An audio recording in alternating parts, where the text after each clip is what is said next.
కూటమి తమకు పోటీనే కాదంటున్నారు పులివెందుల మున్సిపల్ చైర్మన్ వరప్రసాద్. ప్రతిపక్షాలు వై నాట్ పులివెందుల అనడం కాదు, వై నాట్ కుప్పం అని మేము అంటున్నామని అన్నారు వైఎస్ఆర్సీపీ స్టార్ క్యాంపెయినర్లు. పులివెందులలో వైఎస్ఆర్సీపీకి తిరుగులేదని, టీడీపీ కాంగ్రెస్ కూటమిలు వచ్చినా నష్టం లేదంటూ ధీమా వ్యక్తం చేస్తున్న పులివెందుల మున్సిపల్ చైర్మన్ వరప్రసాద్తో మా ప్రతినిధి నాగరాజు ఫేస్ టు ఫేస్.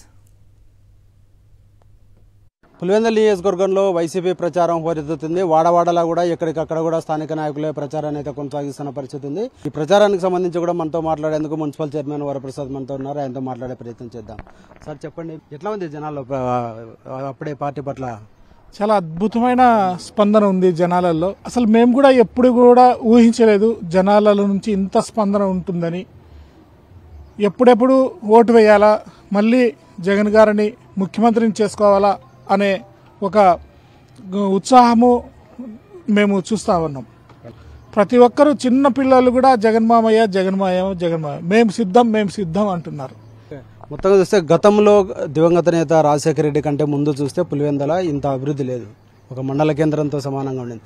ఈరోజు జిల్లా కేంద్రంతో పోటీ పడే పరిస్థితి ఉంది.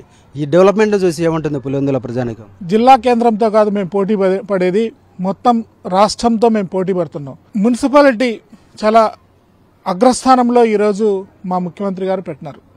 దాదాపు 800 కోట్ల రూపాయలు మేము ఇక్కడ ఖర్చు పెట్టాం. తండ్రి కంటే తనయుడు 10 అడుగులు ముందుకు వేశాడు. రాజశేఖర రెడ్డి సారు, దివంగత నేత రాజశేఖర రెడ్డి సారు హయాంలో మిగిలిపోయిన పనులని ఇంకా 2 3 చేసి అభివృద్ధి అనేది ఈరోజు మేము చూస్తూ ఉన్నాం.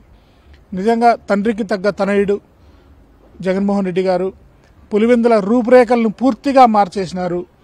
ఈరోజు మేము 2 సార్లు ఢిల్లీలో మున్సిపాలిటీకి అవార్డు తీసుకున్నాం. మేము ఇప్పుడు ఈ ఎన్నికల్లో మీతో పాటు అవతల 2 కూటములు 6 పార్టీలు చెత్తయి మీకు ప్రత్యర్థులుగా వస్తున్నారు.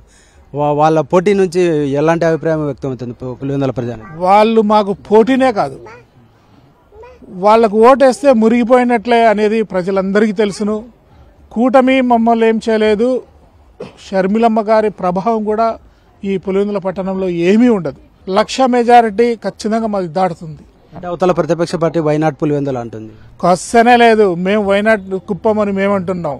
ఇది మొత్తంగా చూస్తే గడిచిన 5 ఏళ్లుగా జరిగిన అభివృద్ధి ఈసారి జగన్ కు భారీ మెజార్టీ కట్టబెడుతుందని చెప్పేసి కూడా ధీమా వ్యక్తం చేస్తూనే వైనాట్ టీడీపీ అంటున్న టీడీపీ నేతలకు అసలు ఆ మాట ఎత్తే అర్హత కూడా లేదని చెప్పేసి కూడా విమర్శిస్తున్న పరిస్థితి అయితే ఉంది. కెమెరామెన్ నాయుడుతో నాగరాజు, సాక్షి న్యూస్, పులివెందుల నుంచి.